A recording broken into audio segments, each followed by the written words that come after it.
And we're live. Hi, everyone. Hopefully you can see the chat box next to our video. I'm here with the fabulous Ms. Myleik Teele. So if you can see us, just go ahead and leave us a little message in the question box, and we'll get started in about 30 seconds.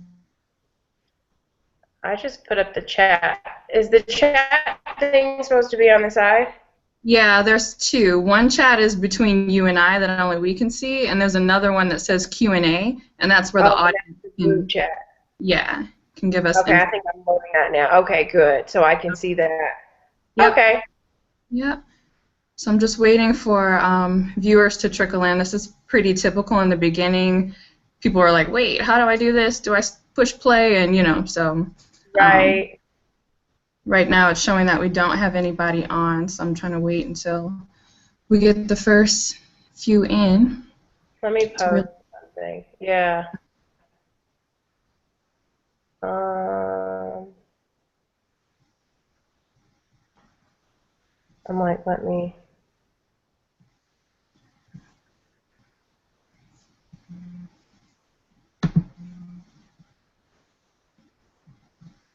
We have no listeners. Oh, we got 3 popped in.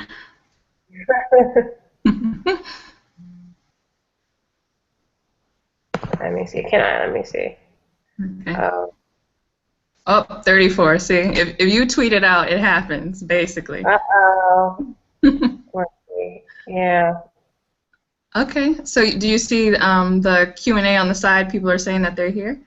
I did. I see Brandy Riley's here. Hey, Crystal Ellis. Oh, okay. Now. All right. So we're rocking and rolling. Okay. Yeah, people are cool. All right, thanks guys for joining us today. As I said earlier, I'm really excited to have Myleik Teele here, CEO of Curlbox, just overall brand extraordinaire and mentor in everyone's head, as I like to call her.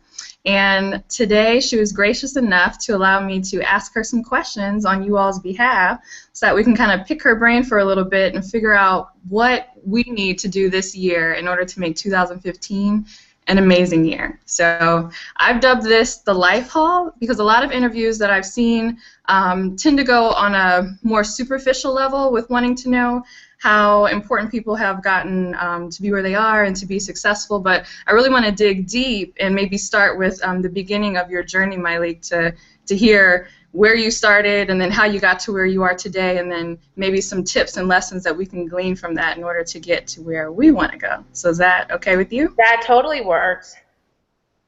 Okay, so hi everybody. Thanks for joining us tonight.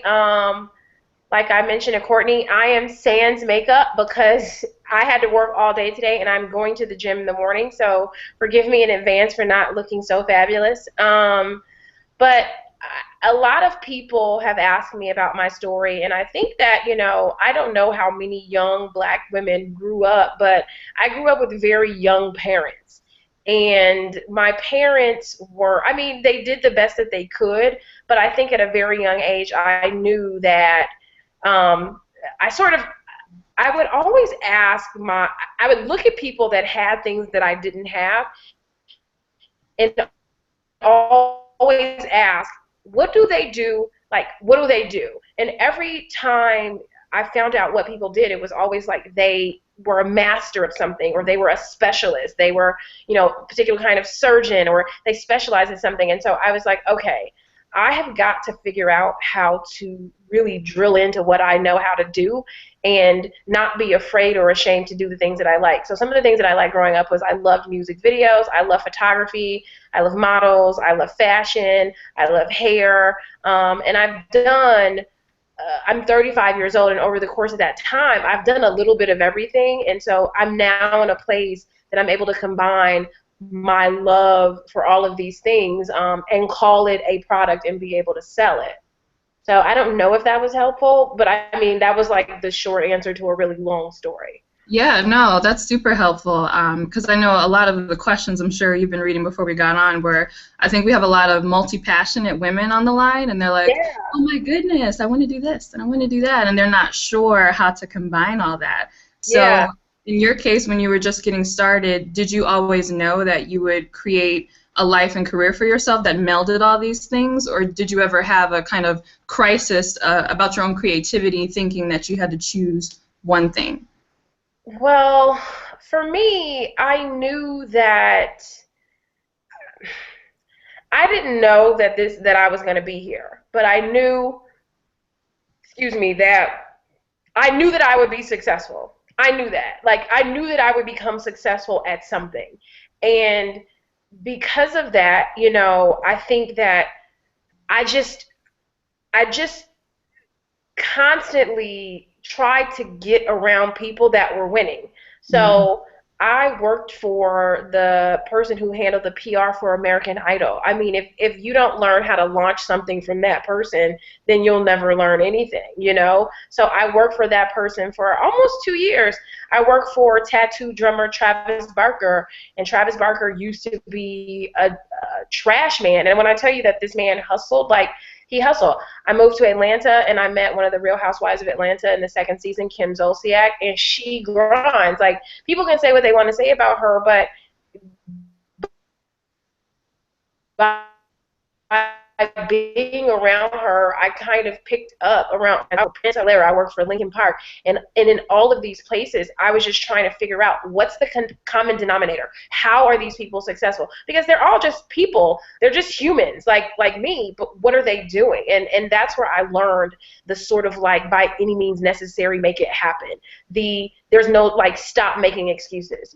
So when somebody has a show, when these bands or groups or people you're getting ready to make $100,000 for the night, no one cares if your stomach hurts. So that's something that if you want to become a millionaire, you've got to start thinking like and acting like a millionaire before you get there. Because you're not going to get there not acting or thinking like it. And if you get there, let's just say you, for some strange reason, you happen to land in this place, you will not even know what to do because you don't have the work ethic and you don't have what it takes to sustain that. And that's the whole thing, is no one tells you that there's a whole set of things that you have to know to sustain success. So it's getting success and maintaining. Okay. Sorry, you had just Are broken you up there? there. Yeah, at the end, you're just broken up a little bit. But I love your comments about having your mindset together. And I think honestly, that's the number one reason why people admire you most. I know in my blog post that I wrote to promote this chat, I said I love the moves that you make, and that's inspiring to me. But most of all, I love your mind and the habits you have, the way you think. So I want to know, again, when you were going through your journey and you were first interacting with these people, a lot of the habits that you have now, like we all know that you're super disciplined, you're great with time management, great with money, etc. Were these things that you had to build over time, or do you think you just always had this kind of attitude and mindset instilled in you? I've never been lazy. So how some people are like, oh, I'm so lazy, how do I stop being lazy? I really don't know because I've never ever really been lazy. I have always been competitive. I am insanely competitive. And in being a competitor, I know that there are a lot of small things that I can do that will separate me from others. And one of them is, I mean, I've been to plenty of slumber parties, and I have tons of all of my friends like they sleep in. Uh-oh, you're stuck. Do you want me to try to move to my better Wi-Fi? Is everybody Sure, if okay you with can. this? Like, if okay, I'm gonna move, but the background's not gonna be as saucy. So hold on, I'm gonna carry my computer. Oh, let me grab my water. 2 seconds. Oh, okay, it'll get dark for a second because I got to turn on the light. But I'm gonna go to my stairs where the Okay. Wi-Fi is just a lot better. Here we go. Hold on. Hey, house tour. I know. So I'm on the stairs now. It's not as cute, but the Wi-Fi is a lot better. Let Oh me my see. goodness, you put my stairs to shame. I'm gonna turn on one more light.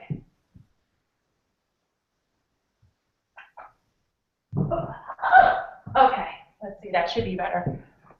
Hopefully that's better. I think so. Yeah, this will work. Okay. So, what were we talking about? Sorry about that. Oh, you were saying how you've never been lazy and how you don't really understand where people who are like, I don't want to be lazy anymore, can give me Yeah, advice. no, I've never really been lazy, and I think that I've always known that there are things that you can do to separate yourself from other people by simply, like, I wake up early. I wake up early on the weekends, and I tell all the girls that I mentor that for all the time that you're taking, your competition is 4 hours ahead of you, 6 hours ahead of you, however many hours ahead of you, and that stuff's important. And if you think that that stuff's not real, it's real. So if you think that sleeping in has no effect on your life, you lost already. It does. So every hour that you give to your competition, either not reading, not researching, not networking, not connecting, not attempting to learn, it's just every place that you're putting yourself behind. And so I guess I've always kind of known that I was going to be in the top because there's nothing that, like, there's few things that I will say no to. I don't have pride when it comes to doing things. Like, yeah, I own my company, but I can also still wipe things up from the floor. I don't have pride about, oh, I'm this person, I don't do this. It's like I do everything, and I know how to do everything, and I think that that's what makes me not only a good leader, but good at what I do. Yeah, no, definitely. So then, okay, what about overwhelm then? Has that ever been an issue for you, or are you just like Oh, a have just I ever been discharged? overwhelmed? Yeah, Oh with my maintaining God. this, getting up Overwhelmed is early, doing my all middle this. name. Yes, yes, yes. Overwhelmed. I don't think that I was ever prepared. Like, I'm a very good solitary worker, meaning I work very well on my own. And there's no way that I can run a business of this magnitude without employees and full-time employees, like people there all day, every day. So just being in my office is overwhelming because I have girls calling me, yelling at me from downstairs, instant messaging me all day long. Myleik, this, that. We have to drop test. We drop test our boxes every month to make sure that things don't spill. Still stuff spills, but I have to do that. I have to do this, and so if I don't know if you've ever had maybe 10 or so people talking to you all day, 5 days a week, it's a lot when you're used to doing everything on your own. And so it's overwhelming to try to stay ahead. It's overwhelming to try to maintain your sanity because some days you really feel like, why am I even doing this? It's overwhelming to know that you kind of have the other people's lives in your hands. Like every 2 weeks, I get an email from ADP saying your biweekly payroll is due. I got paychecks, that have to go out on time, and that's a lot of pressure. And so I'm overwhelmed often, but you know what? I'd rather be overwhelmed with these sorts of problems than being overwhelmed because I'm broke and I can't pay my bills. Because I've starred in that movie too. Yeah. Okay, It's well, let's talk about better that. to be overwhelmed with this. Let's talk about that. Your former broke life. I think we can all relate to that. And you Yeah. sent out either like a tweet or Instagram the other day that I loved, and you were like, people ask me how am I motivated? How about because I don't want a $0 bank account? Yeah, I did an interview the other day and the girl was like, "So what motivates you?" And I was like, "My bills." Like, I get out of bed every day for starters because I have things that need to be paid. And, I have been broke before and I can genuinely tell you that I do not like the way that that feels. I don't like not having a cushion or freedoms to do things, and being broke, I didn't have those things. And I was just like, I've got to get out of this. I've got to figure out a way to end this. And the way that I did that is that I stopped thinking in a, like, jobs, what jobs do is they get you thinking in this salary mindset. $50,000, $60,000. Oh my God! If you really want to make it, you'll make $100,000. The world is so much bigger than that, and there is so much more money out there for you, and you set the limit of how much money you want to make based on what you want to do. So once you kill that and you're like, make some crazy unrealistic goals about how much money you want to make, like I remember saying like 4 years ago. I was like, I want to make $1 million. And I swear to God, when I said it, I meant it. But it seemed unrealistic to me, but I didn't care. I was like, you know what? I had watched one of my friends. I had a very close friend make $1 million, and I was like, oh, hell no. Like, hell no. Like, I know that I can do this. And so I think that once you start thinking bigger, you can make more. But I mean, I have been broke, and I think that the reason why I didn't have as much is because I was thinking in such a limited way. I was thinking about letting college and jobs. You sign up to go to college, and college says if you take this course, you take these courses, you can make $60,000. And it's like that's all you ever aim for, where I'm out here like you can try to make $60,000 in a month, and you really can. You really can, especially with all this free stuff. Like, this is free, like a lot of social media is free, and I was just like, so many people are looking so far for their thing. What's my thing? And it's usually the thing that you do that's on the tip of your nose. It's the thing that you do easiest, the thing that you do best. Maybe you make great earrings. Maybe you have this specialty that you make sandwiches. Maybe everybody raves about the way you do something. That is your thing, and you'll be surprised about how many people will pay you for your thing. Yeah, that's great. Okay, so I want to talk about that like globally more than just money, because I love how you're like, all right, I know that I can make more, so I want to break out of that mindset and do Yeah. it. A lot of people, January, I can't count how many people are putting $1 million on their vision board and putting all these amazing things on their vision board, but people do that year after year and they still end in the same place. So now looking back on the other side, what would you say that you did differently, like practically, that actually got you from just thinking like, I want to make $1 million, I want to be successful, I want to do all these things, to actually achieving it? Because a lot of people won't. Okay. I think that just like every goal that you set, it's like trying to think of chunks. So it's going to take you a minute to get to $1 million. For those who get it right away, kudos to them. But I think the initial thing is to start thinking about what you can do to increase your bottom line, right? And I don't care if it's babysitting. Start trying to figure out ways to increase your income every month or every week by setting goals. Like, either, I don't care if you selling stuff at Buffalo Exchange, I don't care if you're making soaps or candles. Start getting your mind wrapped around doing things to earn extra money. You do not have to quit your job. There are so many things that you can do. Maybe you type fast. Like, I type really fast. So maybe you type papers or something that you do. The way that I made extra money is that I'm like a great organizer. I'm a really good personal assistant. Like, I'm very resourceful. So I got paid just helping people out, with really simple basic things. Like, I used to just go and like return clothing items all day. Like, people who shop a lot but don't like to make the returns. Like, I would make the returns. I would like drop the dogs off at the pet place. Like, I just assisted people. And I think that when you realize that you determine how much money you make based on the time, that you spend or give, you start to work in little chunks, then you start to increase your price, and then you're like, oh my God, the first month of Curlbox, I remember I made $4,000, and I remember being like, oh my God, like, I didn't care, I don't need to make any more money, like, this is just everything. And then the second month I made like $10,000, and because we kind of slowly increased the membership, and then after that it was just kind of like, that's when it got scary, because I had told myself all the things that I'm telling you, and then when things start to happen, you're like, oh my God, it's happening.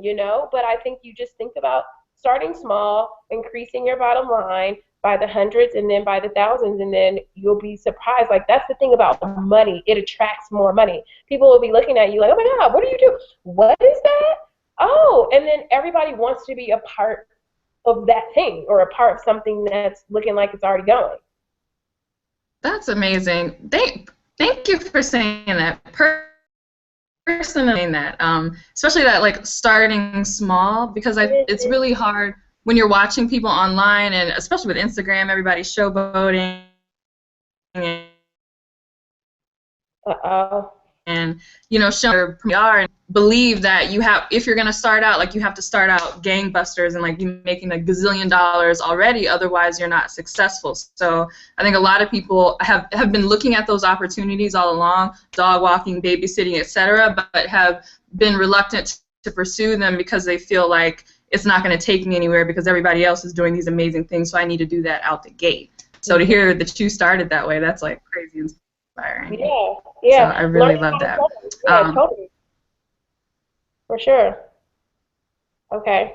Are we So good? is that how you got involved? Was that like now? You got cut off earlier, but you're good now. Yeah. So I know the audience is gonna kill me if I don't lead up to the Curlbox story, because that's like the #1 question everybody's asking is, how did she Okay. start it and do this? Okay. But I want to know from college and then working. I know you had several really great high-profile internships, and then you started your career in PR. Is that correct? Like working for someone in PR? Yeah. How did you manage that into your own PR agency, which the Artifacts, and then moving from that to Curlbox? What was that stair step like? So I started after college, could not find a job. I had a really great internship working for Unilever, which basically owns the world. They are one of the major companies that owns the world. And so I work with them now with Curlbox. Intern with them the summer before I graduate, nothing, no job. Moved back home to LA with my mom. And I mean, I think the first job I took was working for like, I think it was Revlon. And it was literally like going into like CVS and Walgreens and counting lip liners and eyeliners. I mean, like on the floor. And I remember being like, I did one day and I was like, hell no, like you guys could take this. I'm not doing this.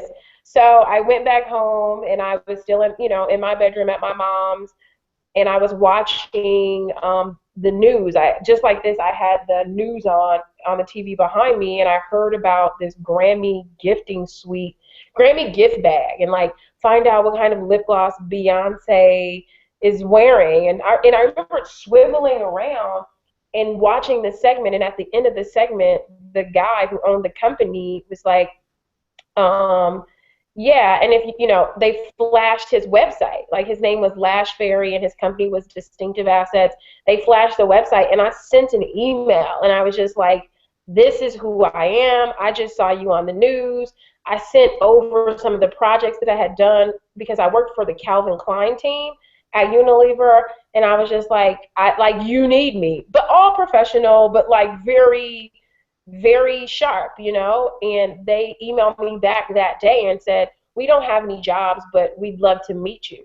So I put on my cute little outfit and I went in there and they hired me on the spot for a part-time job. So I worked part-time in PR, and that's how I even got into PR. So they do the Grammys, they do Nickelodeon Kids Choice Awards, Oscars, like they do tons of gifting suites at award shows. So after being there for almost a year, this girl who had just left, I don't know if you guys remember, Brad Pitt and Jennifer Aniston were married. They had a company. When they divorced, she left their company and came to ours.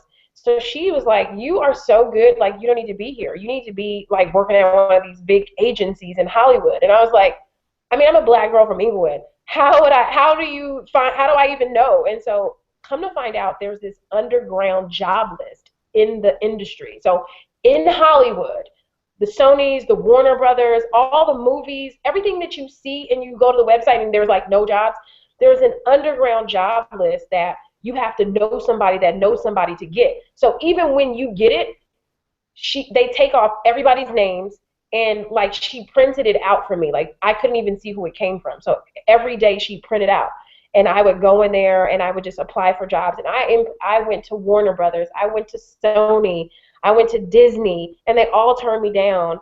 And then I got a job. I ended up interviewing with a lady by the name of Devora at BWR. She had just launched American Idol, and she was busy and she needed an assistant. And so I interviewed with her on a Friday. She hired me that Monday for $26,000. So for all the people thinking that, $26,000 in Los Angeles ain't nothing. But I didn't care because I had already wrapped my mind around the fact that if somebody gives me a chance, all I need is a chance. If I get my foot in the door, I am going off. And that's what I did. I was determined to be the best assistant she had ever seen in her life. And when I'm telling you, I would look at her schedule and I would walk in her office when she came in the mornings and I was like, hey, your day is like this, you've got this and that, you're not going to have time to get lunch today. Do you want me to go downstairs and get your turkey sandwich? Should I go to Whole Foods and get you sushi? Or would you like, I knew what she wanted everywhere. On her birthday, I didn't make much money, but she didn't know that I knew it was her birthday. And so I found out when it was, and because she was very private, and I knew she liked orange, and I went and had this really beautiful orange bouquet of flowers sitting on her desk on her birthday. Like, I got raise after raise after raise. I think so many people get so consumed with, I'm not making enough, they don't pay me enough, and I'm just like, this is how you gain access to information. So from there, Travis Barker hired me away from that job. He offered me double my salary. He was like, how much are they paying you? And I was like, I lied a little bit. And then he was just like, I'll offer you double your salary if you leave. And I was like, oh, let me think about that, And I was screaming on the inside. I was like, I'll have to let you know. I go home and I email him that night and it's like, oh, I'll accept. So I started working for him for a year. And he had this really freaky plane crash, like maybe a year into me working for him. My friend died in the crash.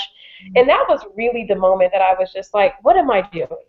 Like, I could have died in a plane crash. Am I even happy doing this? And the truth was I wasn't. So I never went back to work. I had some money saved in a 401k. How I had $7,000 in a 401k making $26,000 or $30,000 a year, I have no idea. But I had $7,000 saved up. I just cashed that out. I was dating a guy who lives here in Atlanta. And I just decided I'm just going to move and I'm just going to go and I'm just going to figure it out. And I think so many people feel like they need the answer. I didn't have them. I was just like, I don't think that, when I think about faith and I think about beliefs, I think about God, I think about, this higher being. I don't think that I would have been instilled with all these skills and all this passion for it to be useless, for me to do nothing with it. And if I don't have the answers, that they won't come to me. So moved to Atlanta during the height of the recession, could not find a job. Money just literally ran out. That's when I met Kim of Real Housewives of Atlanta. People don't know that the way we met is that I had signed up on care.com. Care.com is like a nannying, help, babysitting website. She found me there. And I remember her calling me, and I remember being like, I wonder if this is the Kim lady from Housewives. And it was. I went and interviewed with her, and she paid me $100 to interview with her. And I was like, oh, hell yeah, it's on. So I learned Atlanta, and she's super cool and super smart. I don't think people really realize how smart she is. So worked with her for a year. It was too much. It was too stressful. Like, she's smart, but she is, all that is on TV is real. And I was like, this is too much for me. But I was on that second season of Housewives with her, which people started to see me, my work friends, and they were like, you're in Atlanta? And that's how I was able to start my PR firm here in Atlanta, is because people knew I was here, and I started getting hired for projects. So I started just basically doing like remote consulting. I was living with a guy, and I started my business. And so I was like making some pretty decent checks just consulting on projects. I'm very good at online PR. That's what I started at. That's what I know. So if people are surprised that I killed the online game, that's where I started. So I worked with some apps. I worked with some beauty companies. So I think Curlbox is a combination of sort of like beauty, sort of online. And through my firm, one of my friends hired me to do his hair steamer, do the PR for that. And that is how I got my wheels turning for Curlbox. I started going to these hair meetups and all these different shows. And I was just like, there has got to be a way. Like, Black women just deserve something so much more beautiful. And what you guys probably don't know is that, and everybody else knows, all businesses know this, black women spend more money on hair stuff than anybody. Than anybody. Services, products, you own the space. You own the space, yet these brands are so lazy with you. So I was like, I'm going to make it my business that we stop being lazy, that you stop being lazy with us and treat us. That's why you see all these fab samples that I'm giving you, because I'm saying we are the boss of this business. Act like it, And so that's really how I kind of got to this place. So I was doing the PR company and doing Curlbox, and after a couple of months, I had to quit the PR firm because I was just too busy doing Curlbox, because Curlbox was very stressful in the beginning. The customers were not as receptive or as nice as I thought they would be. Like, I thought they'd be so excited, like, yeah, but instead they were like attacking me and calling the Better Business Bureau, and it was very much like, okay, but we kept going, and I was like trying to get them to understand that this business is going to get better if you get out here and cheerlead for me and act like Curlbox is the greatest thing since sliced bread. People are going to get on board, and it's only going to get better. It's like I'm your quarterback. If you make sure that if you set me up, I got this. You know what I'm saying? So I was trying to get them to understand, set me up so that if this happens for you, everything else, we are going to lead the way for a lot of other brands. We've worked with over 200 brands, I think, or maybe 150, 200 brands. I don't know. But that's a lot of power, So that's kind of how I got there. And I think I know February will be 3 years of doing this. Wow, congratulations. That is such an inspiring story. This is really good. Mm-hmm. So I forgot to mention this at the beginning for all the viewers, but I know everyone is soaking this up and maybe people are taking notes, but I actually arranged to have this whole call transcribed so that the notes will be provided to everybody who wants them within a day or two after the chat. So if you want the notes, all you have to do is go to thinkandgrowchick.com/Myleik Masterclass notes, and I'm going to see if I can screen share really quick just to show you guys the website. Yeah, so it's here. It's just thinkandgrowchick.com/Myleik Masterclass notes. Just give me your first name and your email address, and then as soon as the transcription is done, then I'll make sure that I get that out to everybody else. Because I was like, man, I got to interview her, but I want to refer back to this, so I want the notes. So I was like, I'm going to have someone take notes, and I was like, oh, just be nice and send that to everybody else. So if you guys want that, sign up there. And now that we're at the halfway part in the interview, I want to get to the audience questions because we got so many, literally 5 minutes before the They were all good questions. So good questions. So I don't know how many we'll get through. There was literally over 100 questions, and I mean I could be here all night. I want to respect your time. We said till 8. If you feel in the mood at that point, if you want to go over, then that's great. Over a little bit. So if we need to do that, I'm fine. So I know you guys got things to do, and I do too, but I'm game. Okay, sweet.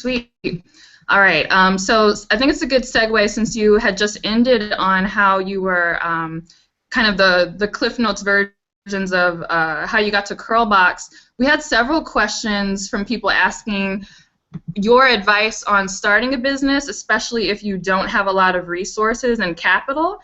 Mm-hmm. And, I didn't know that you had the background that you had come from in terms of working with Kim, and you said you weren't necessarily making that much money. So I know a lot of us are like, well, if you weren't making that much money and you only had $7,000 saved and you just kind of picked up and moved, how did you, one, find the money to start Curlbox, but two, you were in a brand new place in Atlanta. How did you even find people to help you and the resources? How did you learn to do this to even get this started? I think that people don't really realize that former co-workers,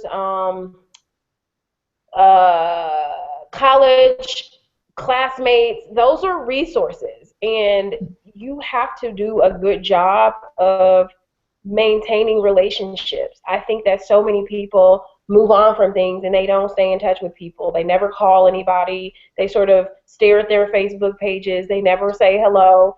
And then they see that they're doing something great, and then they're like, oh, so-and-so's doing that. Oh, let me contact them, which people do. That's bullshit. Like, that's terrible. It's stupid. And it's like, you have a part-time job of keeping in touch with people. I stayed home from work one day last week just to call people. And they're like, oh my God, you're calling? I'm like, yeah, people think that I'm too busy. I understand this game, and it's the game of who you know and who knows you and how well people know you and are willing to do things for you. So if you never call people and you never, make friends or anything like that, then no, you're not going to be resourceful. And so for Curlbox, I'll tell you, when we did the splash page, the logo, I had the logo done like 2 times and I hated it. And there's a girl that I work with who, through my PR firm, I had referred a lot of people to her. And she happened to be calling me while I was getting my tire fixed on this bucket hoopty that I used to drive that constantly had flat tires. So I was talking to her as I'm getting my tire changed, and I was like, girl, I got this idea I'm working on, but I just cannot get happy with the logo. And she's just like, why didn't you call me? And I was like, well, I just didn't, you're a little expensive, and I wanted to be respectful. And she was just like, girl, she says, okay, send me yours. So I always do like vision boards or mood boards for logos. Like for all my clients, I did them. So she's like, send me the mood board for what you want. So I sent her the mood board. And as soon as I got home, and within, I would say, 15 minutes, she sent me back the logo. And it was the exact logo that we have now. And she said, she sent it in an email and said, if you ever make any money on this, just pay me, pay me when you can. So the first one, right, she's like, here you go. And then she came over and she made my splash page when I launched, because I had sent her so many clients through my agency.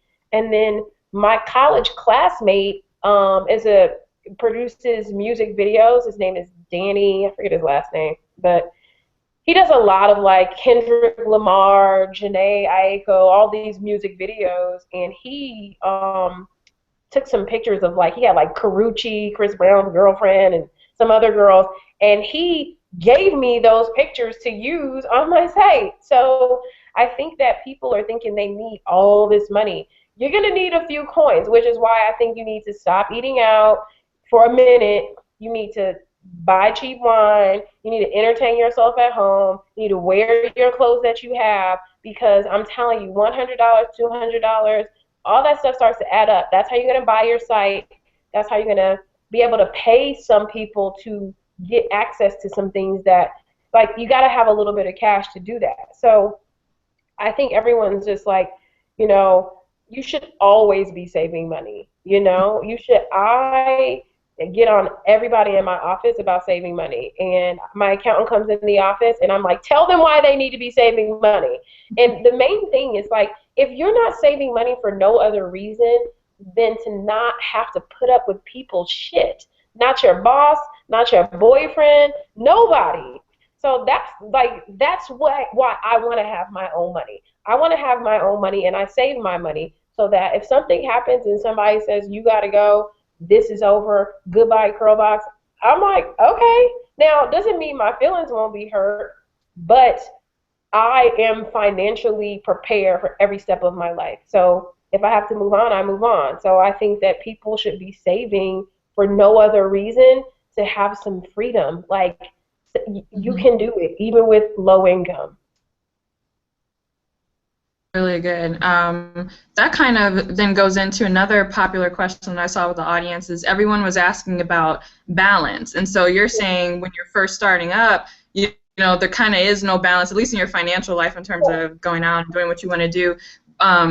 You had to buckle down with your finances. Did you find that was the case also with your relationships, with your friends? I always eliminate everything just kind of eliminate distractions. So this is the thing. If you are dealing with somebody, some boy, some friend, some fake friend that is wasting your time, you gotta go. So that was kind of like my attitude, is that I don't have time for this. So guys who would not calling back, this and this and that, out of here. I don't have time for that. also, I don't I really don't do drama, you know? So people on my team will joke, like one of the girls that works for me, Diana, she's always like, I know you don't care. What she's saying is that I when I'm working, I do not want to hear any gossip. So for people who are love gossip and gossip sells, gossip makes lots of money.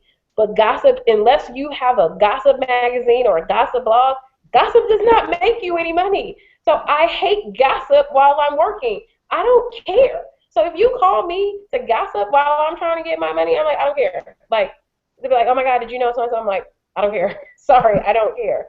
So I am really about clearing my way and just really trying to stay focused, stay positive, drill down the center, because that's what's really most important. And I think that a lot of these networks, so black women watch more TV than anyone, therefore they know we like gossip, and I feel like they are purposely distracting you. You are so great and so amazing and have so many amazing skills. And if all of us stepped up and did the one thing that we're great at, this world will be changed forever. And people know that. So what do? Distract you with housewives and hip hop and whatever other madness is on TV. I don't even know. Every time I see something else, I just go, you've got to be kidding me. Oh my goodness. Yes. You said it. I'm glad you said it and not me. If I said it, people would be like, she hating. She don't watch TV. But Myleik said it, so it's true. So along those lines with, I guess, because reality TV is negative, and I think as black women, not just with the media and the TV and the images that are kind of assault us, really. I think sometimes we deal with different issues than other groups deal with. And I love on your podcast you keep talking about this generational trauma. And that was the first time I ever heard someone say that, but I just loved it. It just another theme that I noticed in the audience questions were people saying they don't have a support system, or they're in a negative or hostile environment, or they're just dealing with all these things. So for black women, what would you recommend in order to kind of combat that and just, really do what they have to do to succeed? It's hard, you know what I mean? It's like if you are a young person, a young woman of color who grew up in a house, in a good, loving, encouraging, safe, wonderful house, and you're not following your dreams, I'm going to come beat you up. But for most of us that didn't grow up with that, I mean, my mother was 23 when she had me, 19 when she had my brother. And I don't know that she really wanted to have kids. I mean, she has said that to me. And so something that I struggle with is that my mom and I are really more peers, you know. I wouldn't say that I get that, I have always yearned for this, hugging, loving mother kind of person, and I just didn't get that. And still sometimes to this day, I'm looking at my mom like we're good friends, but, I think that was something that she just wasn't, the best at. And my dad, kind of cheated on my mom, and I don't even blame him for it, because I think that his dad got killed in a motorcycle crash, and everybody's bringing, I think my parents brought their traumas to their relationship, and then they brought that to me. And then I noticed that I was diagnosed with this by a therapist, is that I had a mild form of PTSD, post-traumatic stress disorder, meaning I have trauma. So I struggle with trusting people. And I think this was what makes me good. I am prepared for everything to fall apart. So if everything goes to shit, I can fix it. And so it's that's kind of how, I've done things. And so I think that every brown girl that has had experienced some sort of trauma, and then the way the world treats you, you could afford to go get some therapy, go to a counselor, and really try to get your issues behind you so that you can really live the life that you're designed to live. If something's holding you back, some kids tease you, I have this analogy that I say that everybody is born a one whole person. You are born whole. As you age, people poke holes into your person, your spirit, your everything. So she's fat, she's ugly, she's dumb, she stutters, you stink, and you have to spend the rest of your life filling yourself back up. All that stuff's not true, but you allow all of that stuff to be taken from you. So that's why when you talk about fear and why you are sinking, because you have these holes that you've allowed other people to punch inside of you. And if you really ask yourself, like, is this true?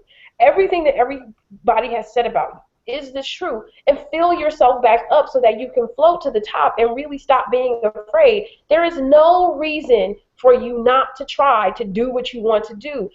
Everything that you hear is not really coming from you, it's somebody said it. So then you assume that other people feel that way. And it's bullshit. It's just like, it's this hot potato. Everybody wants to transfer their pain. And that's what I learned in the beginning when I had all of these people sort of beating me up over Curlbox. I was just like, this isn't even about me. It's just a pain transfer. You want to transfer your pain to me, and unfortunately, I cannot receive it. And I think Yeah. that that's what people have to do. That's deep. That's super I deep. know. That was Wow. like this is me talking to my friends when they come over. My friends are always just like, ugh. Yeah. Well, now you know what people are going to want to hear more on your podcast. So, Yeah. yeah, that was just like, wow, really, really amazing. And I love that, like, not getting caught up on fear. Mhm. Again, audience, I'm trying to wrap all the audience questions because they, like, fit in these big buckets, but I see a lot of women being fearful of making changes if they're in a stagnant position.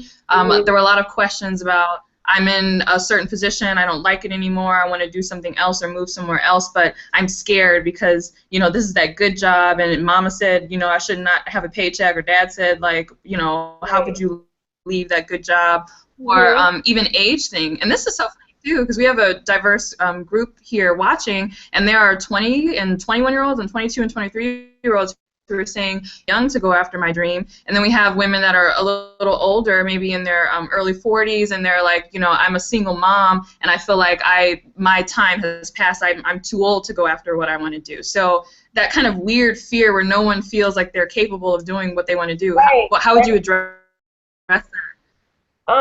You are never ever too young or too old to do anything. And if you don't believe it, Google like millionaires under 20, millionaires under 18, millionaires like people that became millionaires later in life. Like this 50 Shades of Grey chick, Erica James, she wrote her first book at 40 something and she made $90 million in 2013. Like, are you kidding me? Like, there's no, like, I think that if you are concerned or you don't believe it and you need proof, go find proof that you're not too young or too old. Because if somebody else is doing it, you can do it too. And that's kind of the mindset that I used to always have, is I would drive by places and I would look at logos and go into offices. I look at everything and I'm like, this is man-made. Somebody made this glass. I bought this at Anthropology, but the person that made this is making money, Anthropology is making money. Why do I not deserve to be one of these people that's making money doing something that's created? That is how the world turns, is with things and services and all of that. And so you're never, I mean, I can tell you until I'm blue in the face, but if you don't believe it, go research. You can literally find a book. Google, like, I am a black girl from Inglewood, California, and I can find somebody successful. It's like Tyra Banks went to like the high school down the road from me. So it's like, if she came from my hometown, find people who came from your hometown. You are not the first. You will not be the first. There's somebody who's done it, and if you don't believe it, find out. And then if it is the fact that you can't find anybody, then guess what? Your community needs you. The world needs you to do it first. Mhm. So there's no age limit on any of this stuff at Yeah. all. Hmm. That's good. I love the world needs you, and I think that gets into this idea of like finding your purpose and Yeah. doing what you're made to do and following after your passion. So for you Hmm. personally with Curlbox, I would assume Curlbox is your passion, but I'll ask, is it your passion? And when you came up with the idea to do it and you decided that you were going to pursue it, did you feel, were you going after it in the sense that you saw it was a great business and marketing opportunity, or was it strictly this is a passion that you wanted to pursue, or was it a bit of both? I don't want this to be taken the wrong way because it's like Curlbox is not my passion. Curlbox is the vehicle for my passions, which I am passionate about women of color, black women. I am passionate about the way things are marketed to us. I am passionate about, like, I try to be a good leader to my employees. So if anybody ever, maybe I can have you talk to Kendallin or Victoria in my office to try, they're both 22 and 26, to try to change the way companies value us and treat us. And I try to start by valuing them, because if I value them, then maybe they'll share with their friends. And these girls step up and they kick ass, and that's so important. And so, black women are my passion, and to be able to have a career doing something that, the images, I love photography, being able to put those really different images out every month that change the way change what people think is beautiful. We don't use celebrities. The only celebrity we've only used two, and they have to be like Curlbox fans or know about it. We use our fans. We use real people. And so I love making real women famous, and celebrities, because that's all celebrities are regular people with good lighting, good makeup, and great photographer.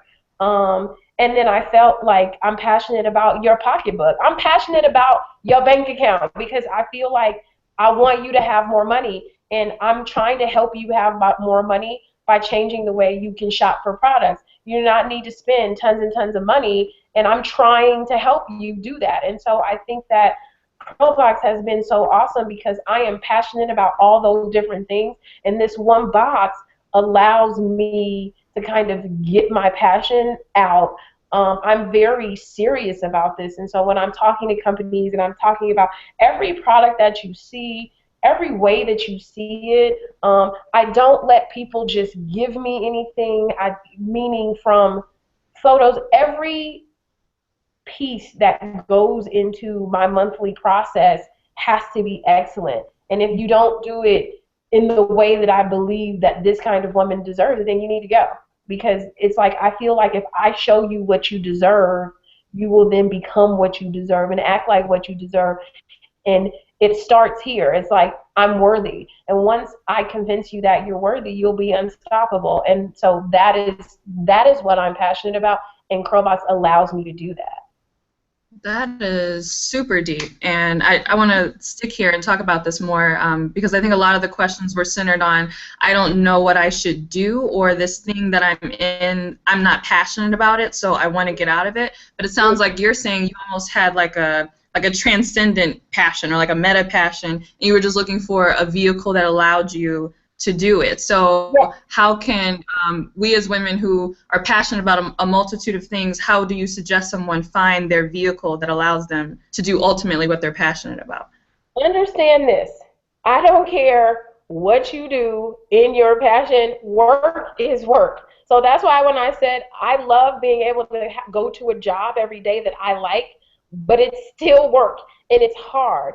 And so that's why when you say, is that my passion, like, I don't want people to think that I show up every day at work and I'm twirling around and flowers are falling from the sky. That's not reality. So if that's what you're waiting for, if that's what you think life is going to be for you, it is not. What happens is when you really like what you do, the dramas, and I have plenty of them all the time, they don't hurt as bad because you like it, overall you like it. And so I think that you should find what you like. Find something that you like. And by searching for what you like, then you might see like your passion. So I liked music, so I worked for a VP in music. It was so hard. That job was so hard. Oh my God. Like, I would wake up some mornings and feel like a bear had slept on my chest. It was that hard. But I was passionate about music, so I liked it. So that's the thing that I hope that people understand, is that you will not love your job every day, even if you own it, even if you like it, you will have days that you're just like, ugh. Everything will always be work. Mhm. But start with finding something that you like, and don't be afraid to pursue what you like. So if you really like baking and you want to go work at like Cami Cakes or whatever, go work at Cami Cakes. Like, don't be consumed with what people think about what you like. I've always been like the queen of like hair products, and like I love telling people I can use a product and I can know what it does. Like, I don't have to like it, but I know what it does. So if someone would come over my house, I took you upstairs. I have like this huge shelf. It's like my bathroom is full of hair stuff, and behind it I have rows of hair stuff. And so if somebody comes over, I can be talking to a girlfriend. I'm like, oh my god, you know what you need? Hold on one second. And I go and I'm coming down with all this hair stuff. And so my very first boyfriend used to tell people, and I'm pretty sure that he probably wishes that he didn't dump me and say all these awful things now, but he used to tell people, my leak knows everything about nothing, meaning because I really was passionate about, he thought that hair stuff is nothing, and hair and pictures and all that is like, it's like, okay, so that's what I love, and that's the stuff that I was passionate about, and I love helping women. And to him that was nothing, but it's like, look it, I'm making a living doing what you said was nothing. And so he's an architect now. And I shouldn't. I'm not trying to bash him, because you know what? He was young and he didn't know any better. But I was just like, so you got your fancy title career, and I'm making money a lot more than you doing nothing. Mhm. Yep. Mhm. All right. So Yeah. then, that's a good point too. Not being so caught up on the titles of what we Mhm. do. I think a lot of women who want to do something, they don't know like what it is. Even like, Right. what is this? Like coaching, blogging, talking, speaking, So Yeah. if you are venturing into a new area and it's not neatly packaged already, like you don't like have the I'm going to be an architect, I'm going to be a lawyer type title, what are some practical suggestions for women to kind of like dip their toe into that world to make sure that this is something that they want to do, and two, that they are committed to doing it for the long haul? I think that what you're doing right now is a perfect example. It's just like give. When you said that you were going to have the notes for this podcast for girls to get off your site, I mean, I think it's a great business move for you because it drives people to your site. I love it. It's very smart, but it's free. It's free, right? So it's Mhm, like yes. you are giving. And so I $9.99, think just that people should do the things that they really like and give it away.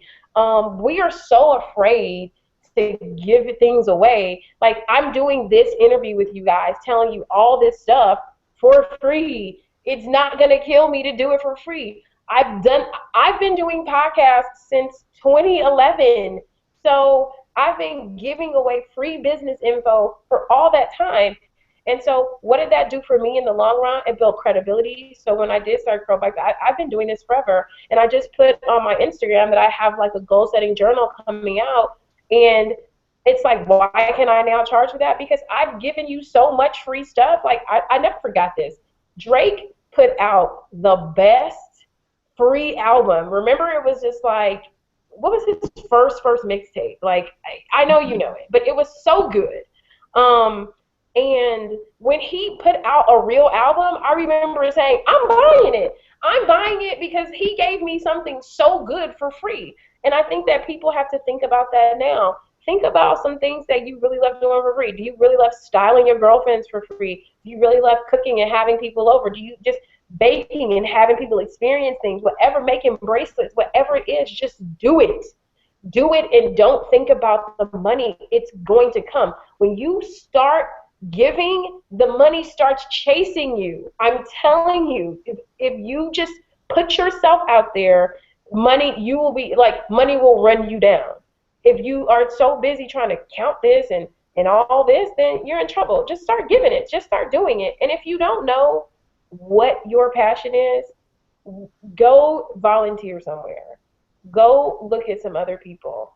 Go do some things that will really put you and give you some perspective, and kind of, some people need to be knocked back into reality for some strange reason, especially whenever I get new girls out of college. I mean, I'm not saying that you can't conquer the world, but I gotta kind of give them a gut punch and basically be like, back to reality. And sometimes people need a strong reality check, and go give yourself one, and then I think it will come to you.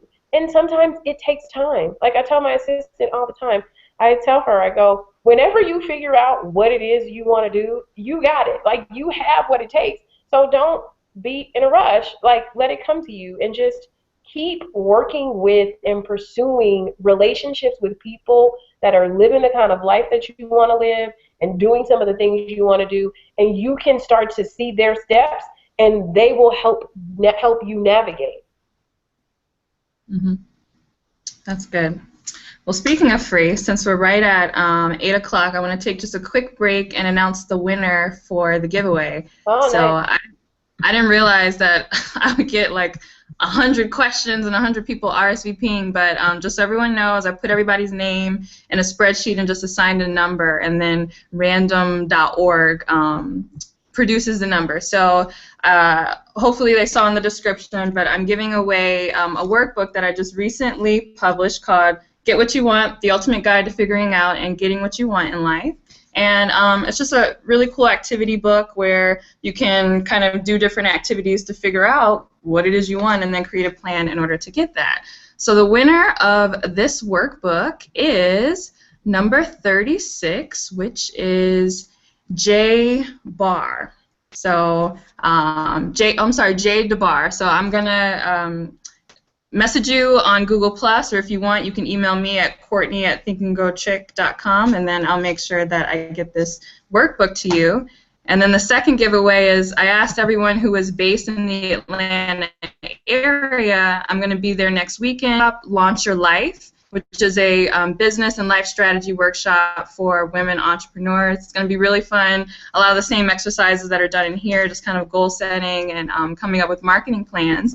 And so out of the people who are from Atlanta, the person who won the free ticket for that is number 5, which is Portia Epps. So I will contact you as well to give you your free ticket. And then for everybody else, if you're in the Atlanta area, you can use the coupon code when you go to, if you want to come to the workshop, it's just launchyourlifeatl.eventbrite.com. And if you use the coupon code Myleik, as you see me typing in here, and apply it, the top ticket is just half off. So you can just come for $15. So that'll be really fun. So if you're in Atlanta, I would love to see you next week. Launchyourlifeatl.eventbrite.com. So thank you for everyone who participated, and that's it for the giveaway winners. So now, Myleik, is 8:03. I don't know how long you want to stay to answer some more questions. I'll answer a couple more questions. Sure, that's fine. Okay, cool. So I had to put all these bad boys in a spreadsheet and like try to read them all out. So I'm gonna pick some and just read them verbatim because a lot of them were very detailed, and I want to do them justice. Quick so I can do a bunch. Okay. All right. Okay. Okay, I thought this one was really good. This one was from Rachel Star, and she said that self-worth, I was holding myself back from achieving my biggest goals. Knowing how major this was, as our thoughts influence our feelings, which leads to our actions, or lack thereof, and our results, I have been focusing on shifting my mindset, but I'm always looking for new ways to embody thoughts of self-worth and self-love. Do you have any methods, ideas, meditations, etc. to share in this end? That one's tough because I think that, everybody has to, you've got to kind of believe that you are it and have it on your own, and that's everybody's own individual journey. And I think for me, I don't know that I ever struggled with like self-esteem issues. Like, I mean, there were times when I didn't feel like, oh, I'm the prettiest girl, or oh, I'm not, but I don't let that kind of stuff hinder me. I just feel like, all right, what are my insecurities? What are the things that I'm not so sharp at? And I'm going to become sharper at those. And I always say that, like, insecurity is really ignorance. Like, you're insecure because you don't know. So whenever somebody's like trying to attack me or talk smart, it's like you feel inferior. You feel like I know more than you, and I probably do. And the way that you change that is to learn more. Like, you need to learn more. Don't try to beat me up because you haven't taken the time. I read every single day. I read something every single day. And I always just try to stay intact with like my values. It's like, stop letting people mistreat you. I do not let people talk to me rude. I will check anybody that talks to me rude. Like, I remember my trainer said to me something about how my stomach wasn't flat enough for what I was wearing to the gym. And I remember checking him and I was like, you don't want me to like myself. And I don't know why you are so concerned with me. It's like, I could sit here and talk about everything that I think is wrong with you. The fact that you're balding and you refuse to cut down this hair. I mean, I don't like, do you see how unnecessary and stupid that seems? Why are you talking to me like this? And he was so floored because people are so used to firing off bullshit comments and not having to be held accountable. So when you ever, anytime somebody comes at me with their trauma, their issues, that does not belong to me, I politely hand it back. Honey, that's not for me. So moving on. And that's just how I try to live my life. That's not for me, not mine. You can keep that because I got things that I got to do. I got to stay focused, and you're just trying to distract me. Moving on. Politely hand it back. It's like you put it in a bag. Like, here you Yeah, go. you go ahead and Like, take that. Yeah, it's like I always tell people that I'm handing you back your invitation to crazy. I'm like, actually, you can take that back. that's hilarious. And I almost forgot, like, one of the hugest questions that we got, or I think there was like 6 questions that talked about this, was everyone wants to know something along the lines of how you stay so focused, how you manage your time and time management, and then a few asked specifically this thing you have with respecting your own time and respecting other people's time. How does that work? Like, and how do you get like that? I have, my therapist thinks it's because my parents used to leave me places. Like, I was the girl that was the last to get picked up from the summer party. I hated it. It was embarrassing. And so I think about when you don't do what you say you're going to do, I'm going to pick you up and my parents didn't show up. That really traumatized me. So I don't do that to other people because I know how it makes you feel. And I think that when you start to respect your time and other people's time, like, you get a lot of stuff done. So people always ask what my superpower is, and I always say time management is that. So, for instance, people can't, Monday through Friday from 9 to 5, you cannot just call me on the phone. Friend, only like maybe my parents, but I do not take calls that are not scheduled during the week because somebody calls you and be like, oh my God, girl, did you see what was on TV? And all of a sudden you've just lost an hour, or you start texting friends and it's like your whole day is gone. And that can happen every day. So Monday, 9 to 5, any type of phone calls that I do, anything that I do is scheduled. I do not get off my schedule. And then on the weekends, I try to be a little bit freer. But I still get a ton of stuff done. So it's just like yesterday, I was out with my friend and he was just like, do you know that we did 10 things today? And it's just like, yeah, like, that's how I roll. I get stuff done. I don't believe in putting things off. So people are like, oh, I'm going to do this next week. And I'm like, why? Can you do it today? Well, yeah, I could. Then do it. Like, do it. Stop putting stuff off. And that's how, if you can do it now, do it now. Stop putting things off. And, I can do it on my own now, but I prayed every single day for discipline. Like, I would just pray to a couple things. I would pray for just discipline, like, okay, I really need to be okay with skipping things, and just, I know this is not permanent, but it's just like, if you can just make me okay with some of these things. So I used to pray for discipline in my early 20s, like 22, 23, all the time. And then I'll also I would pray for happiness for everything that I have and everything that happened to me. So I would be like, you know, whatever happens, I just want to be happy with that. So if I didn't get something, I would be happy and say, you know what, that's not where I'm supposed to be, or that's not where I'm supposed to go. Same thing goes for like relationships. When things don't work, it's so hard. But it's like I always tell my friends that like if I had a snow globe and I can show you what was on the other side of this what you think this seemingly horrible moment, you probably Mm-hmm. would get over it.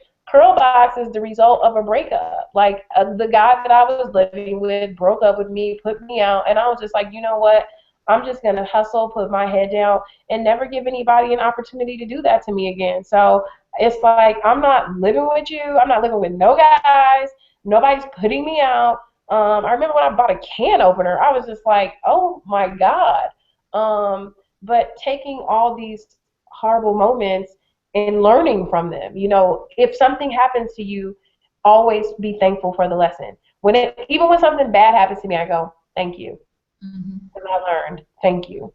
Yep.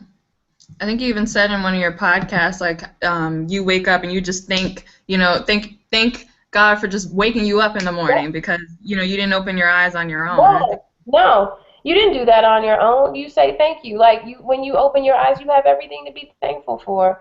And if you have trouble being a positive person, I keep tons of positive notes on my nightstand. So every day that I wake up, if I'm struggling, I just open something up and just be remind myself that like I need to be positive.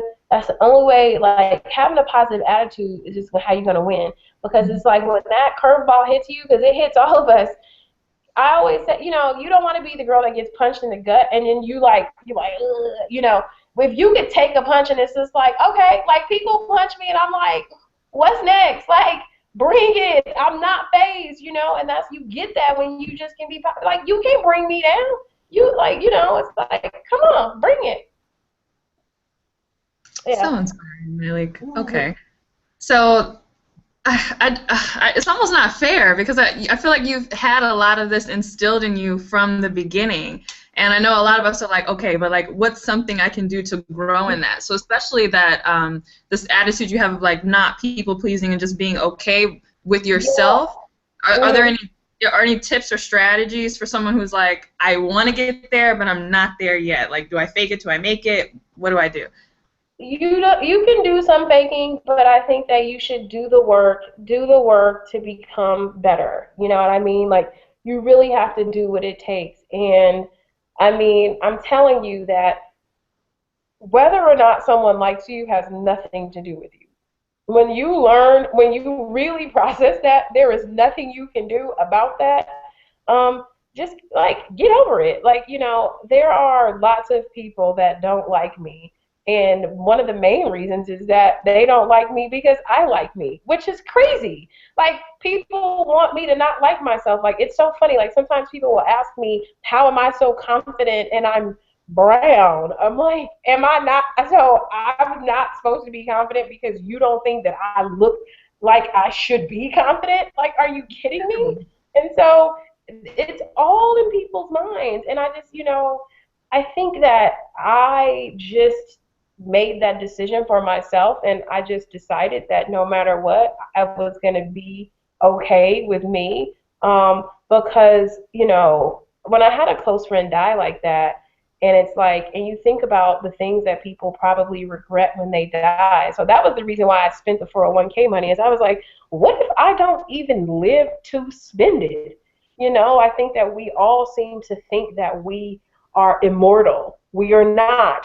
You're going. One thing that's for sure is you're heading out of that door. And so I'm like, why would you not pursue everything that's on your heart? Why would you not do that? Like you owe it to yourself because you're gonna die one day.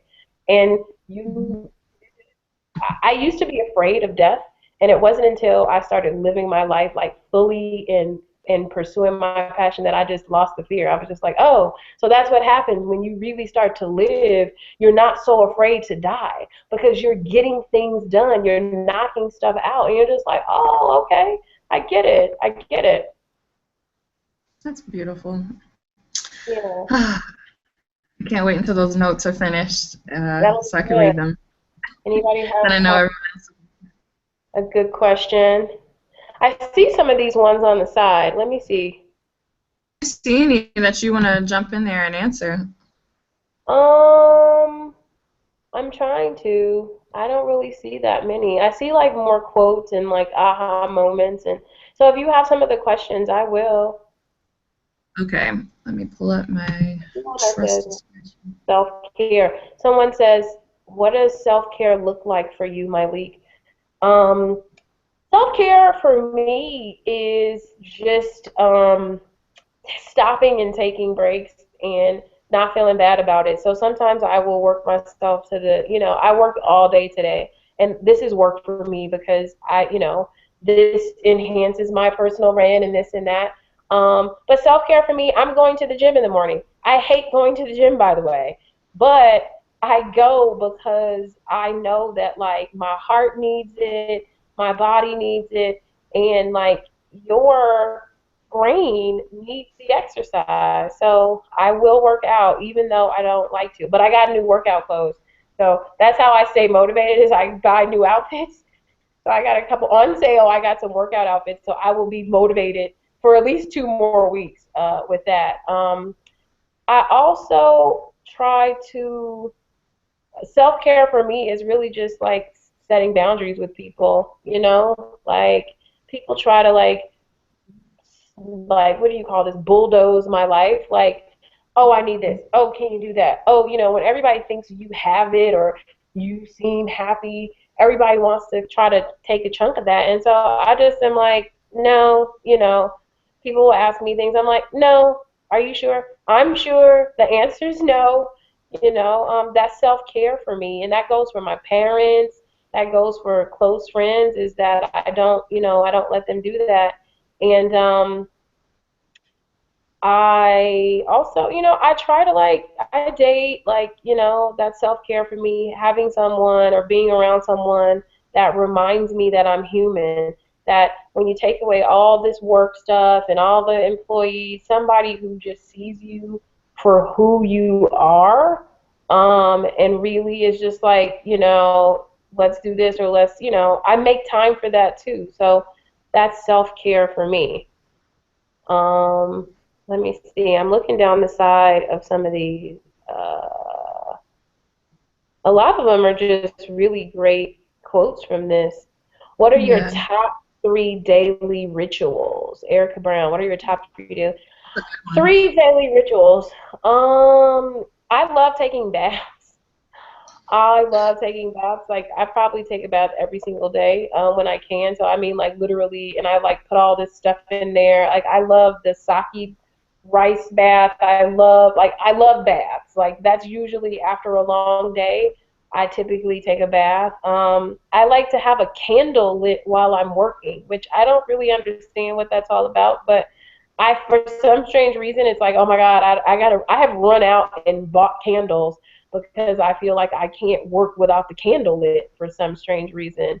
Um, and then what is another like daily ritual? I'm super hardcore about my skin, so like my all my skin. I'm like I have to moisturize like my skin like every single day. Like I really exfoliate and moisturize my skin. So I guess those are like maybe three daily rituals. Let me see.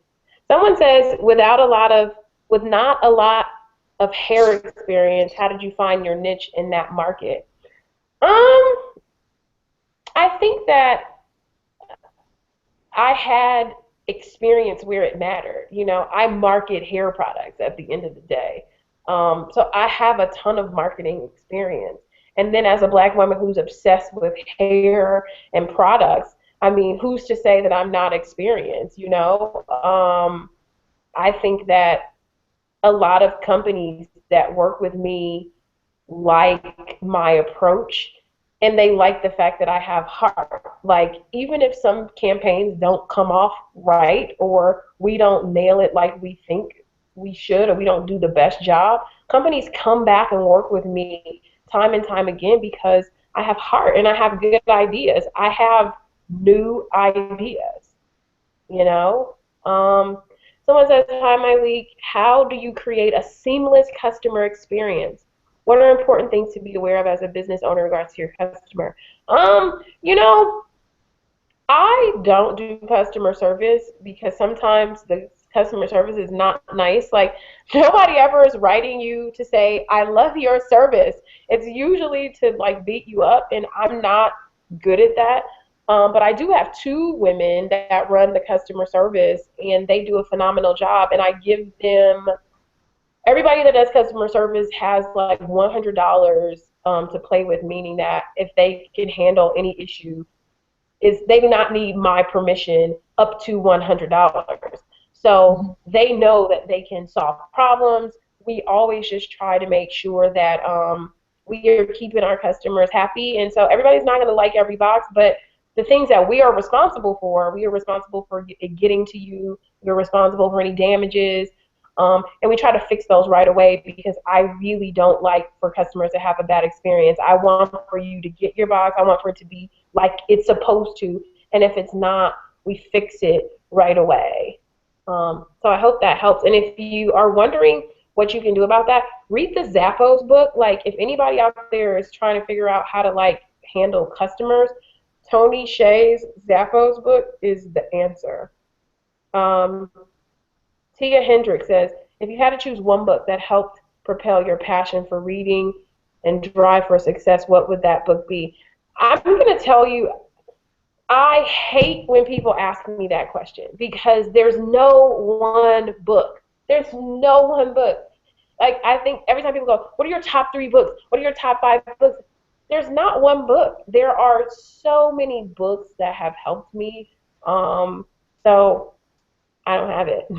I don't have it, and all the books that I read, I think that you have to read all those books. You have to read all those books because there's no sort of quick fix. Oh snap! You know what? I gotta go plug my computer in. Hold on one second. Okay. Guys, this is amazing. All this info. Ooh, so excited. So keep the questions coming.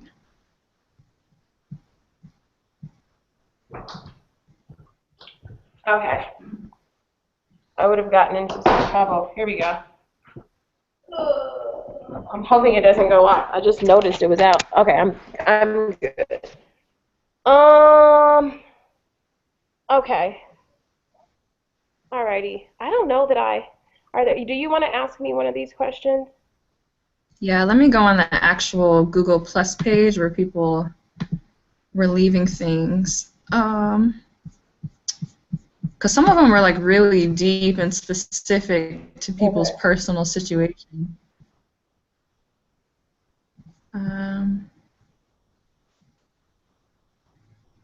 Okay. Tolu asked, what's the kind of mentality that is needed to be good at pivoting? How essential has being able to pivot? How essential has being able to pivot been to your career? What is your core? Through everything you've been through and the different roles you've played and currently still play, what has stayed the same? One of my mottos is need nothing, attract everything. I don't need anything. So if somebody tries to take something from me, it's fine because I don't need it. You know what I mean? And it's like there's nothing that you can take from me that's gonna devastate me. So take it, bye, get gone. Like, I don't care. And I think that when you have that kind of attitude, um, it changes the way you can easily pivot because you're not so like you're not a slave to anything. And so if somebody's dangling like friendship, like there was a girl that I was really good friends with, and she stopped talking to me like right after I became successful. Like, she stopped talking to me, and I think that she tried to use that. Like, we used to talk every day, and I was just like, I sent her a message and I was like, we don't ever have to talk again. Like, I'm not gonna let you dangle talking to me to try to like control me or imprison me or whatever it is that you're trying to do. Like, bye, you know. And I sometimes, I'm not being dismissive, but I'm just not giving people a chance to control me like that. So if you want to pivot, have the kind of attitude that excuse you, everything's for you, and if one thing doesn't work out, then that wasn't the right thing for you. You know, it's like you don't need anything, need nothing, attract everything. Okay, I don't need it. I don't get it. I don't need it. Moving on. It's all good. And that's just the kind of mindset that I try to have. It's like, all right, bye. You know, I don't want anything that don't want me. That's Mm-hmm. how I feel. You know, I'm not begging for anything. I tell my assistant that never beg. We do not beg anybody for anything. So they don't want to give it to us. They don't want to work with us. That's okay. That's fine. You know, there are a lot of brands that you see working with us today that were not interested in working with me 3 years ago. And I didn't worry about it. I just said, okay, I'm going to work with the people who want to work with me. And then what happens is they see what we've done for a lot of these bigger brands, and then they come back. And I welcome them. Come on back, you know, come on in, because I don't have an attitude about it. It's like, it's okay. That's fine. You don't want to do this right now. Well, if you ever decide you want to, I'm here for you, you know. Don't take things so personal. I think that's kind of question we had where someone was asking, how do you gain credibility? Because I know, I think it might have been a podcast or Instagram or something you were saying, like if you're new at this, like don't expect anybody to like have your back or kind of be into what you're doing if you haven't built a track record. So would you say Yeah. that's Oh, how you they're gain not. credibility? The thing is that when I first started Curlbox, for those of you who have not worked with me, if you talk to people who work with me, um, I people are like, yo, her work ethic is nasty. Like, I will work until it's done. I stay late. I come early. Um, and so that's all the credibility. All I had was that. So I think that in building up your credibility, all you have right now is you. You don't have anybody to vouch for that. So what does that mean? You do not need to be late. You do not need to be half-assing. Like, you need to be stepping up and really making a name for yourself, so that when someone mentions your name, because that's kind of what happened for me, is that it was this like whisper. So when someone, everybody in the hair industry knows each other. Same thing will go for whatever it is that you're doing. The people who are already established, they know each other. So if somebody who turns to, you know, Lisa Price or Carol's daughter turns to, she's at a meeting and she turns to somebody at P&G or Pantene or Walmart or Target, and someone's like, Myleik of Curlbox, people are like, yo, she is the real deal. So that's all you have, is that all you have is your reputation. And I did a podcast on that. And my dad said he even listened to that one and said, I think I need to work on my reputation. That's what's going to lead you there. So you just want to have, you know, I'm not as concerned of what people think of me personally, and I'm more concerned with people knowing that I do good work and that I go above and beyond. And that was the note email that I got from Shea Moisture just last week, and was just like, in everything that you do, you go above and beyond. I mean, that's the motto, you know. Yeah, building a good work. Yeah. So I'll take a couple more questions before I Okay. go to bed, because I do go to bed early because I'm old. No, typically I'm in bed by like 10:30, so Yeah, I'm there yeah. with you. Someone wants to know. I didn't want to personally ask you this, but I wanted to present this question to you because I'm just curious about what you're going to say. But someone wants to know: were you approached by investors when starting Curlbox, and can you speak on what factors to assess when considering partnerships with investors? And this one intrigued me because I've noticed that a lot of people, when they want to start business and they have ideas, they immediately think about like investors and someone giving them money. So I'll let you speak on Um, that. I don't have any investors. I didn't have any investors. I am 100% the sole owner of my company. I do not have a partner. I do all of this on my own. And so I don't, I didn't even think about having any investors. I have been approached by people to invest in my company, and I've even had offers to buy. But I'm just more about like the whole reason for me being an entrepreneur is that I don't want to work for anybody. And if I sell my company or if I give it away to investors, I now then go back to being employed. And so it's not to say that I would never do it, but I feel like I want to emotionally be at a place to do it, and I'm not emotionally at a place to work with others at this time because I still don't think that people fully have a grasp on what black women want and need, and I feel like if I hand that over, it will turn into back into some trash. I would have to know that that they would not do that, and I'm just not confident right now. So I don't know how the whole investor thing works because I did this all myself, which I know is surprising to a lot of people, but I did. I still don't know how I did it. Like sometimes I just like go, what the hell? Like what the heck? Like what did I just do? You know, that's why I think when people think that they're going to be prepared, or when somebody says like, sometimes my assistant goes, well, I've never done this before. I go, I do something I've never done every day. So be prepared for that.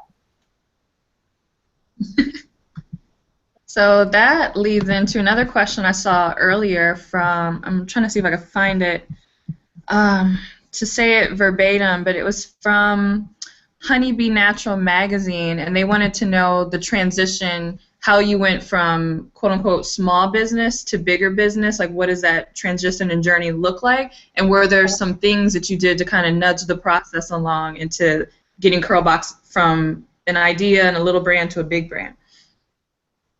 I don't know. I really don't know. Like there is no method to my madness. It's really about, I'll tell you how I look at it. I look at it like every time we take on more members, I look at it as like adding more girlfriends to my plate. And then I go out and I do the work, because I'm like, these are my girls and I have to take care of my girls. And so I don't even know how I got big. I mean, I'm probably crazy, okay? Like, I'm probably crazy. I'm sure that I am. But I don't know. Like, I just, I just, the kind of like the attitude that I'm telling you about and the confidence that I have, like, I do conference calls with Walmarts and Targets, and Walmart's the world's largest retailer. And, we've done all kinds of deals, and I'm sure you've seen all the brands. Everything that you see, every single product that you see, I personally source that. I do that. And so I'm going to the companies and I'm going through the products and I'm saying no. Like, I don't think people realize how many things I say no to. Um, and so I just did that. I still view myself as small. Other people may not, but I still view myself as a small company, though we have lots of members and we definitely are profitable. And is there something, does anybody have some like really some kind of question um, that they don't think that I've ever answered? I pretty much have answered, I think, almost everything that people ask. I think I'm you're looking through right. my. I'm trying to look through the page to see if there's anything that's like that I haven't seen you address before. Last and final question. Last, what is the last and final question? I know, I'm like, are there any questions coming through? I don't know that I see any. I see the thing moving, but I don't know that it's I don't know. If you wanna, I know there are a lot of questions. If there's one that you really want to ask me, I'll answer it, and then I'm gonna go to bed. All right. Well, I'll take the final You question. take And it. Yeah, you take the final question. no, but I'm big on just getting women to take action. So I'm always like, okay, what's like the practical thing that you need to do? So for 2015, for women who, have been all excited in January and February and then kind of fizzled out in March, year Right. after year, and they're like, this is the year. 2015 is going to be different. What's the Mhm. one thing you want to leave them with in order to make that change? Oh, let's see. What is the one thing that I would leave you with to have a good 2015? Um, I think that if you haven't um I think that so many people want to get on the road to success without really being on the road to preparation. And so you don't have to always progress, you can't always see it.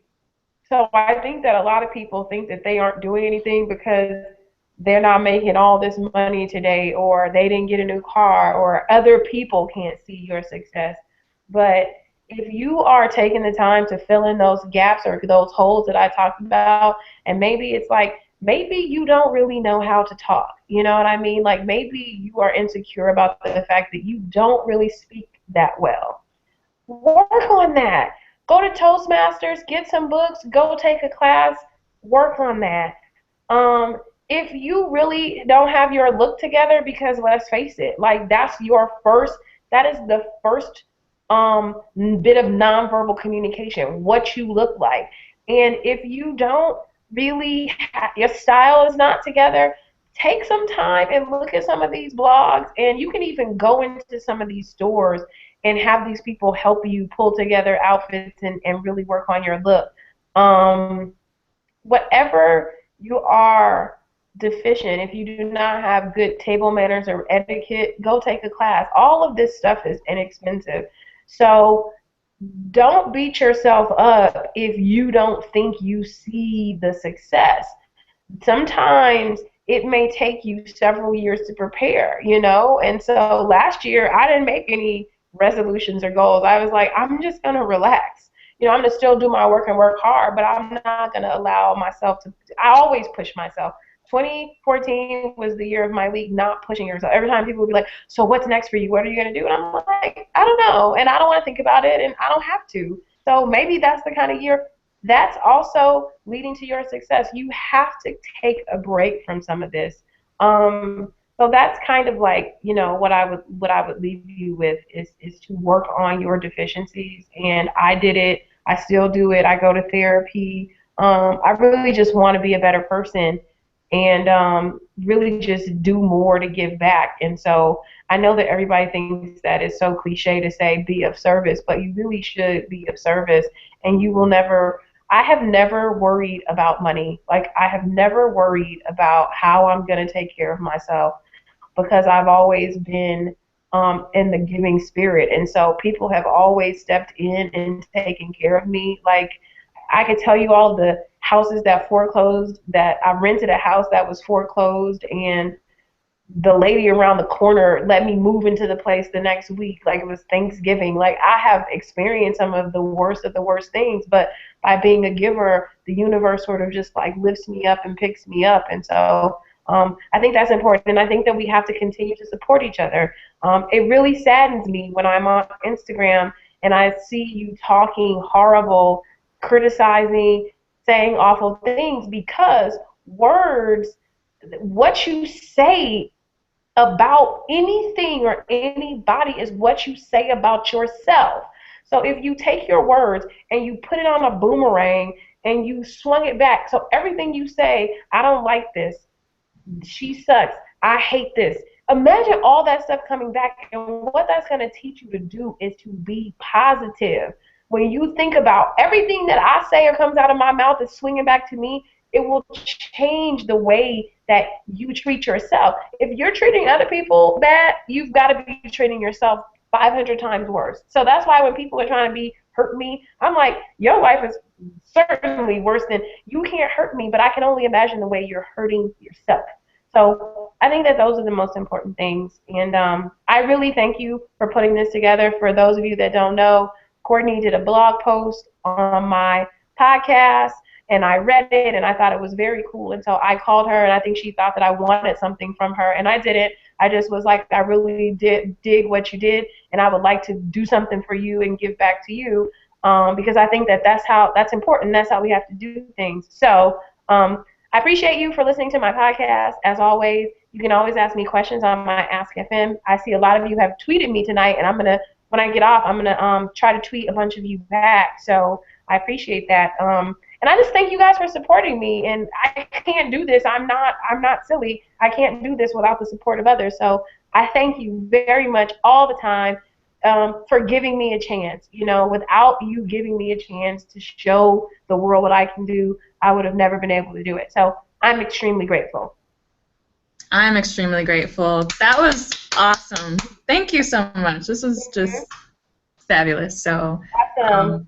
I'll let you know when the recording is up. And Awesome. And everybody have a good rest of the week. I hope this all was helpful. Like I said, tweet me, Instagram me, tell me what you thought. If you have more questions, just let me know.